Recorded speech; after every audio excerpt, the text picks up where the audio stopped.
GREENWORLD EDU Universe IELTS presents listening practice test. Test 5. In the IELTS test, you hear some recordings and you have to answer questions on them.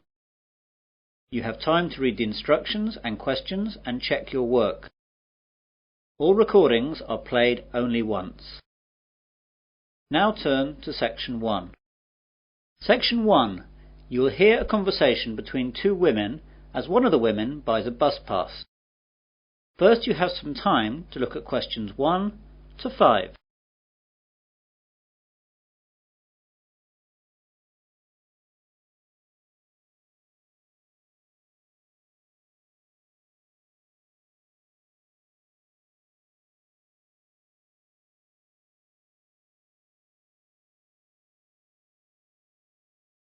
You will see that there is an example.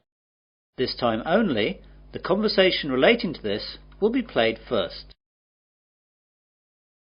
Good morning, I'm here to get a student bus pass, please. Of course, madam. Do you want to buy a month bus pass, a 6-month bus pass or a year pass? Oh, just a month pass, please. So, 1 month is the correct answer. Now we begin. You should answer the questions as you listen, as the recording is not played twice. Listen carefully to the conversation and answer questions 1 to 5. Good morning, I'm here to get a student bus pass, please. Of course, madam. Do you want to buy a month bus pass, a 6-month bus pass or a year pass? Oh, just a month pass, please. Right then. I'll just have to take a few details. Yes, of course. First of all, what's your name? Natalie Jameson. And how do you spell Jameson? Jameson. Thank you. And what's your address? 45 Forest Avenue, Newlands, Adelaide. Is that Forest with 1 R or 2 R's? Just one. And what's the postcode, please? Oh yes, it's 8490. Thanks. Now, what's your date of birth, if you don't mind me asking? Not at all, it's the 13th of May 1982. I also need to know your telephone number here in Adelaide. OK, I just need to check that as I only moved here last week. Now where is it? Here we are. It's 6249 7152. Do you need a code or anything? Oh no, that's okay, thank you. Can I see your university card, please? Yes, here it is. Good, that's fine. Now, for which zone do you need a pass? Well, I'm not sure. I was hoping you'd be able to help me as I don't really know my way around here yet. As you know, I live in Newlands and I have to get to the university campus in the centre of town every day. Well, the university is in Zone 1 and Newlands has 2 zones. The side nearer to the town centre is Zone 5, but the far side is Zone 6. What road is it that you live in again? Forest Avenue. Let's see on this map. There it is. The nearest bus stop is in Zone 5. That's lucky. Zones 1 to 6 are $15 more expensive. Great. Make the pass out for zones 1 to 5 then, please. Before the conversation continues, you have some time to look at questions 6 to 10.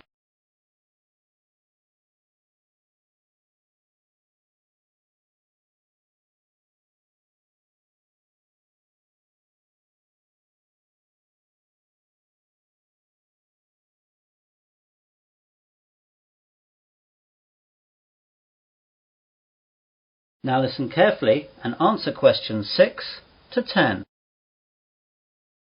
I've got some other questions too, if you don't mind. Sure, go ahead. Well, this weekend my friend and I aren't doing anything, so we thought we'd take a trip out of town and visit somewhere new.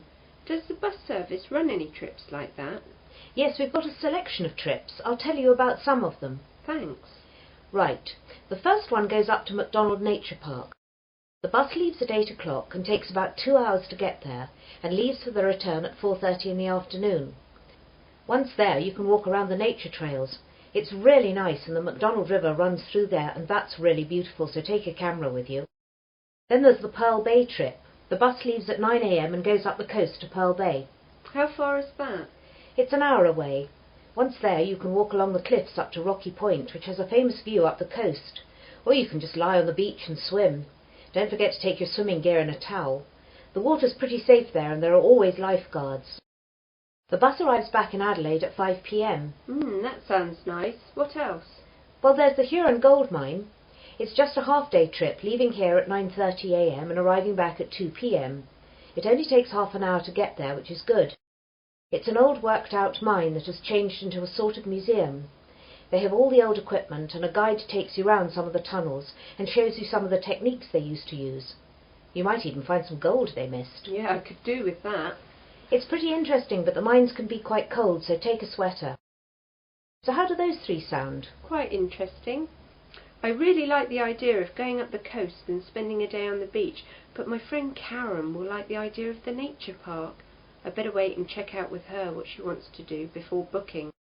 No problem at all. You just need to pop in sometime during the week and we'll make the booking.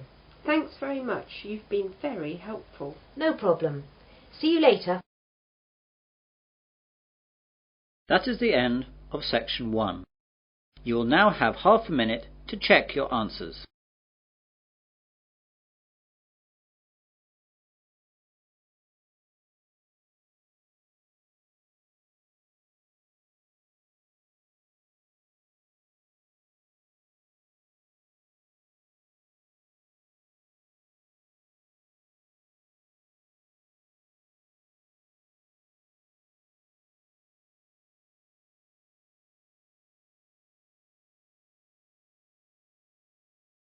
Now turn to section 2. Section 2. You will hear a radio presenter interviewing a man about the Sydney Harbour Bridge. First you have some time to look at questions 11 to 16.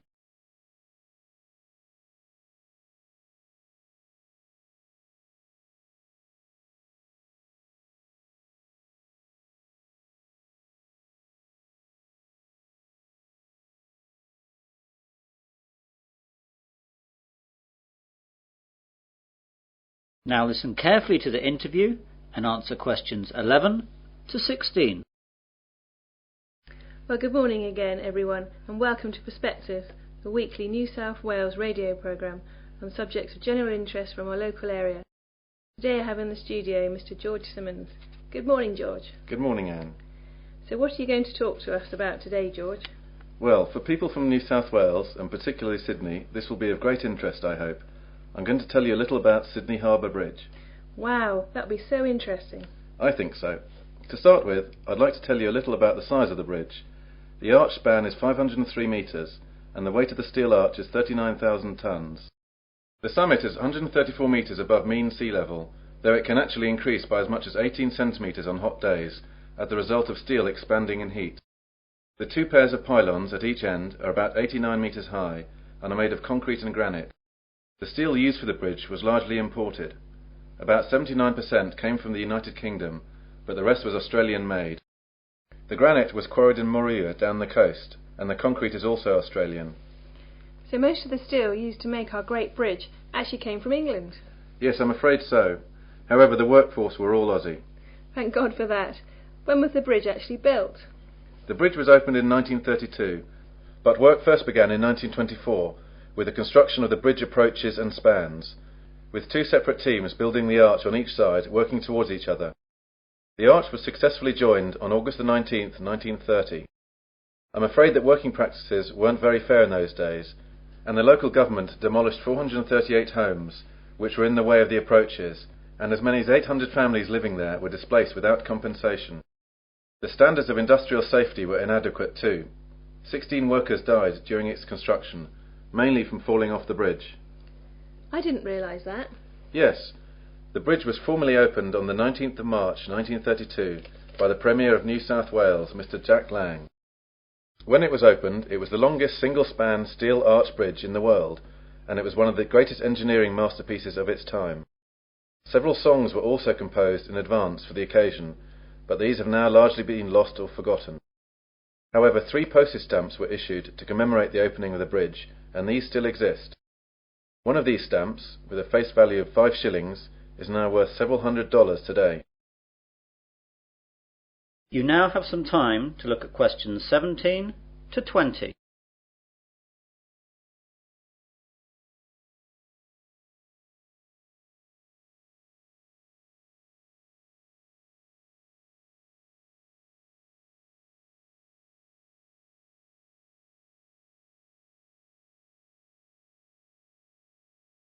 Now listen to the rest of the interview and answer questions 17 to 20. So that's the history of the bridge.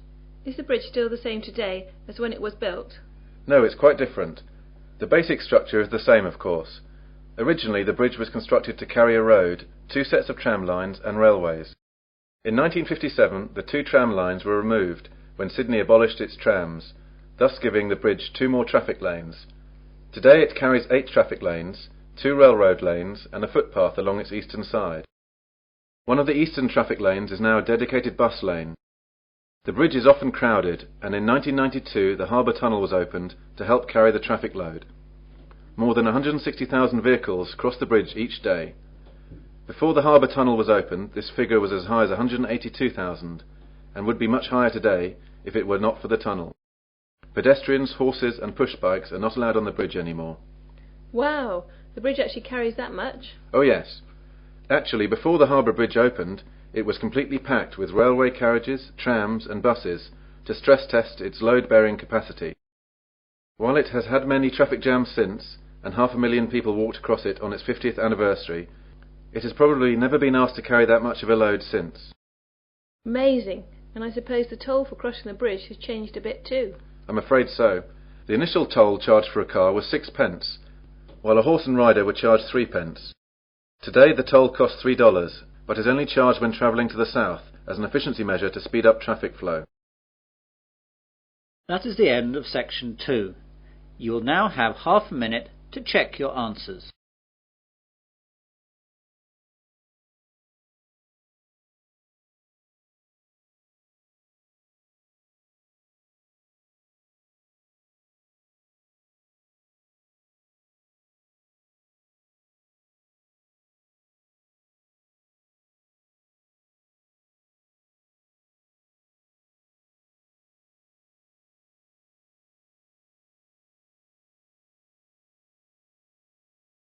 Now turn to section 3.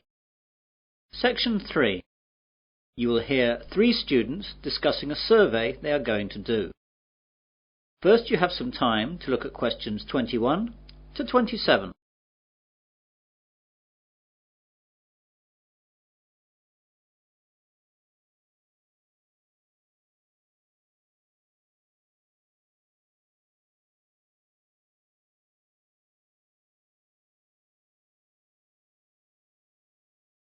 Now listen carefully and answer questions 21 to 27.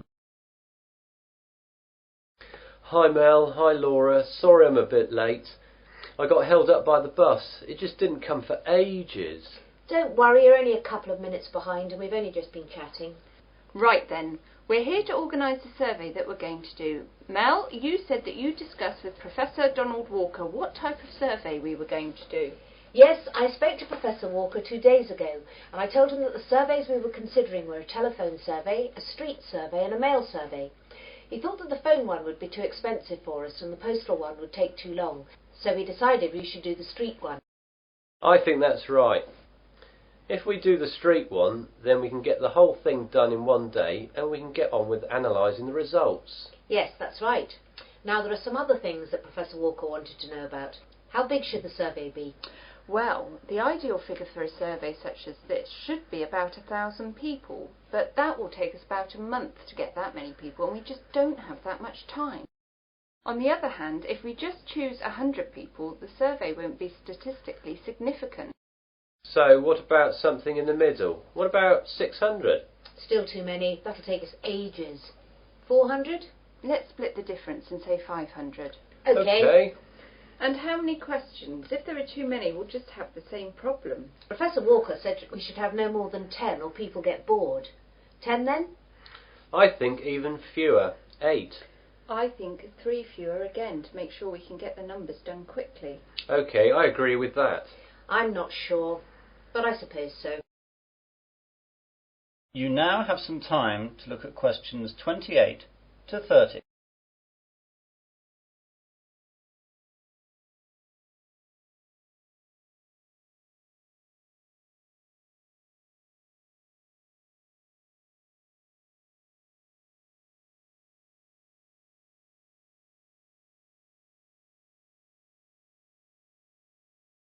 Now listen to the rest of the discussion and answer questions 28 to 30. Now, Professor Walker asked where we were going to do the survey. Does he want to avoid that area then? Probably. Now, we can either all stay together or split up and do different locations. Well, if we split up, then I think we've got a better chance of getting more people surveyed. Yes, I agree with Laura. OK. Now, I made a list of the possible locations in Wesley where we could station ourselves. There's the town square, at the entrance to the train station, at the university cafeteria, outside Dobbin's department store, on the corner of the High Street and College Road, the bus station and the corner of High Street and Wilkins Road. What do you think? I think the square is great, but the people at the train station will be travelling and often in a hurry. I agree with all of that, and I think the bus station will have the same problem as the train station. OK, that's those two out then. I think the other ones in town were good too. The cafeteria will have too many students, and that will create too great a bias to our survey. We need a good cross-section of the population, and anywhere too close to the university won't give us that. Laura's right. So, out of the other town ones, I think that the two on the High Street corners are good. I don't agree. The High Street corner with College Road would be good, but the corner with Wilkins Road is too far out. Not enough people will come by there. Yes, Mel's right there. We should use Dobbin's department store instead. I can see your point. OK, that's settled then. All three of us will be stationed in town then, but not the Wilkins Road position. That is the end of section 3. You will now have half a minute to check your answers.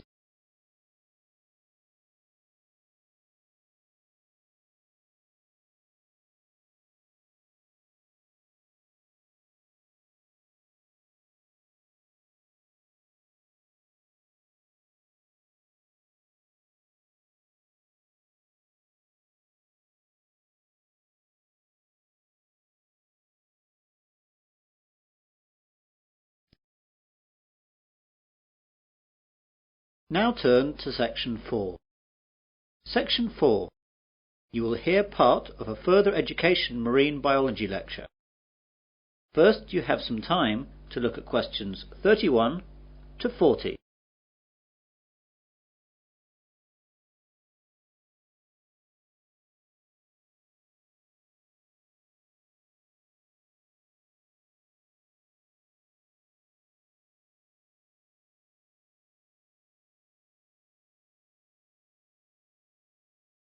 Now listen carefully and answer questions 31 to 40.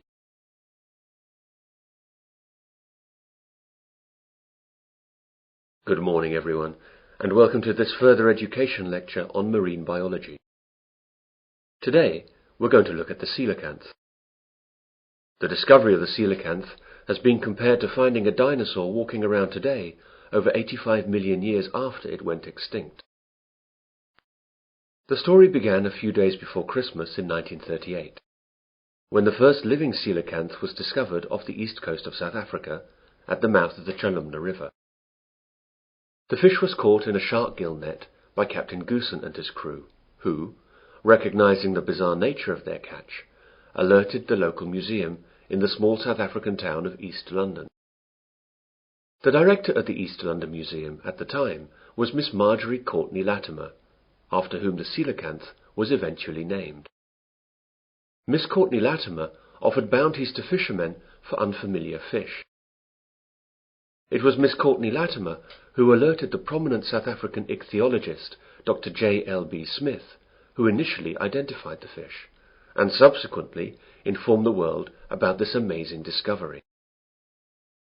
This first coelacanth led to the discovery of the first documented population off the remote Comoros Islands between the mainland of Africa and Madagascar. For 60 years, this was presumed to be the only coelacanth population in existence. Originally, it was a concern that the coelacanth might have a very limited range, and that overfishing along the Comoros Islands might wipe it out.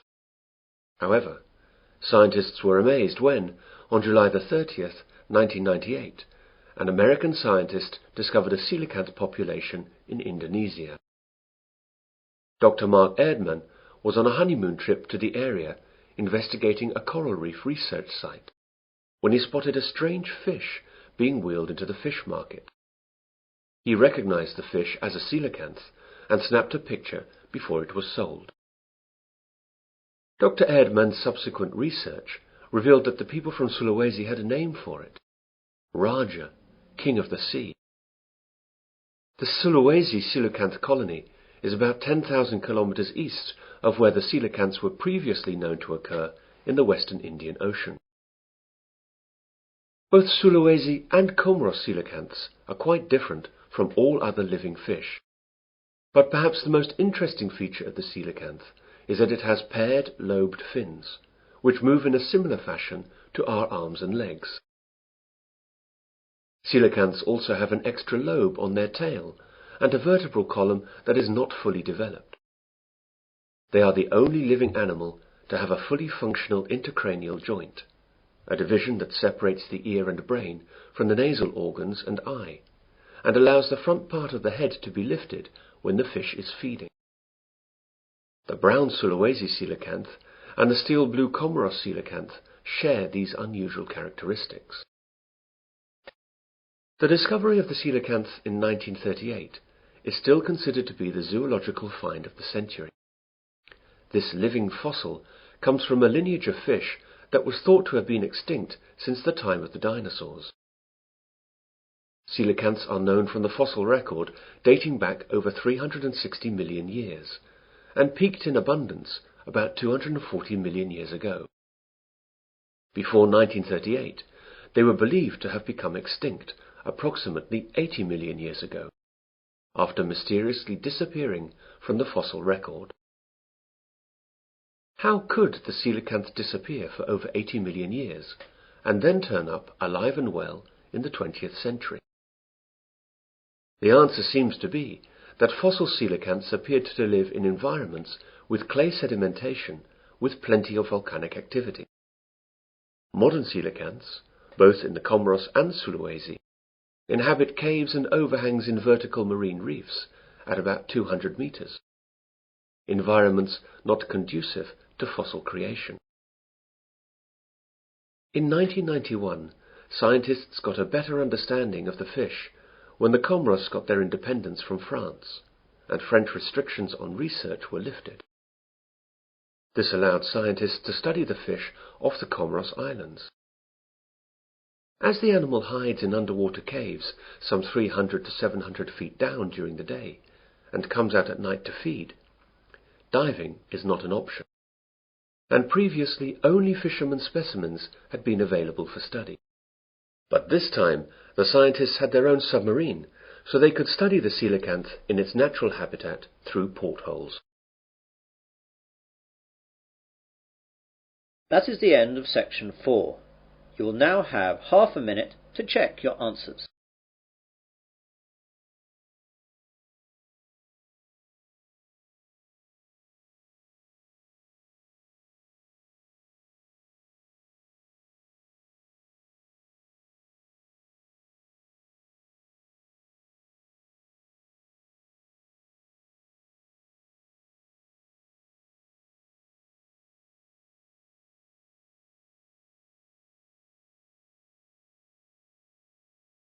That is the end of listening test 5. In the IELTS test, you would now have 10 minutes to transfer your answers to the listening answer sheet.